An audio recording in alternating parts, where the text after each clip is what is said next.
My sister and brother-in-law live in San Francisco, and the last time we visited them, we got to go to the amazing Wild Seed vegan restaurant. Their orecchiette alla Pugliese is so good that we ordered a second batch after we ate the first batch. My brother-in-law Thomas has been asking me since that visit if I can replicate it. I think I finally got it right. Welcome to Kat's Vegan Kitchen. Tonight I'm going to show you how to make my vegan version of orecchiette alla Pugliese, or as I like to call it, orecchiette alla Thomas. Let's get started. Like so many delicious Italian recipes, this recipe is made up of only a couple simple ingredients. We're going to need some orecchiette. We're going to need some baby broccoli, 1 to 2 bunches depending on the size, 2 to 3 cloves of garlic. You're going to want an Italian vegan sausage. I love field roast. You could also use tofurkey. Want a decent quality olive oil, Italian olive oil, and some crushed red pepper. I'm gonna dice my baby broccoli into small pieces. I'm gonna cut off the lower stems. I won't be using those. Typically I steam all my veggies. It helps preserve the nutrients. But for this recipe, we're gonna want some of this cooking water.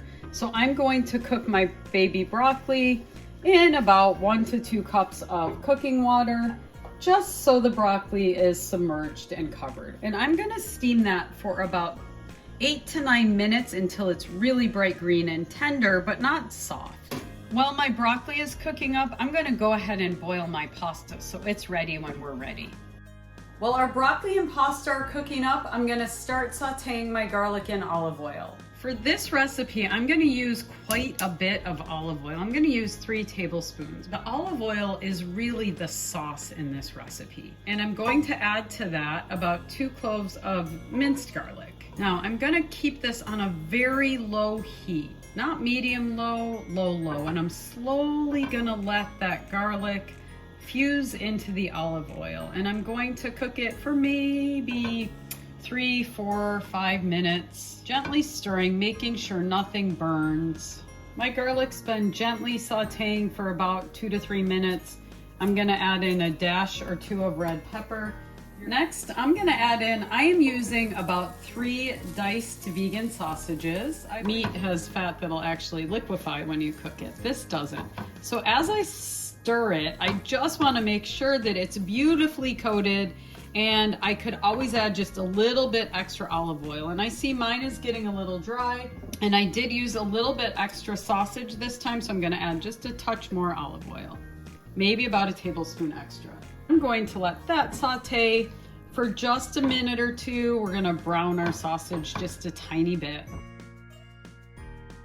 Once my baby broccoli is in there, I'm gonna stir it up and make sure it's nicely coated. And then I'm going to let that mixture cook for another 2 to 3 minutes. I'm gonna add in my already cooked pasta. This is about 3 cups of pasta. If you're using 2 sausages, you'd use 2 cups of pasta. And here is a secret little ingredient for you.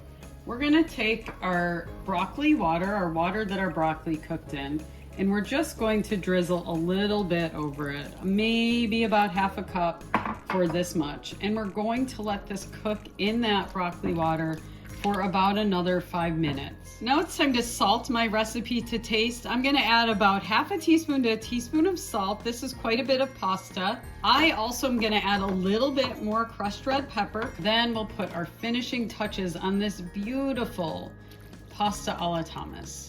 Our orecchiette alla Pugliese is almost complete, but before we finish, sometimes when you're transitioning to a plant-based diet, you feel like you're missing out. Maybe you're missing out on flavor, or maybe your dishes aren't as filling. Well, this dish is every bit as flavorful and filling as the traditional meat-based version, but you are gonna miss out on the cholesterol and fat in the traditional version.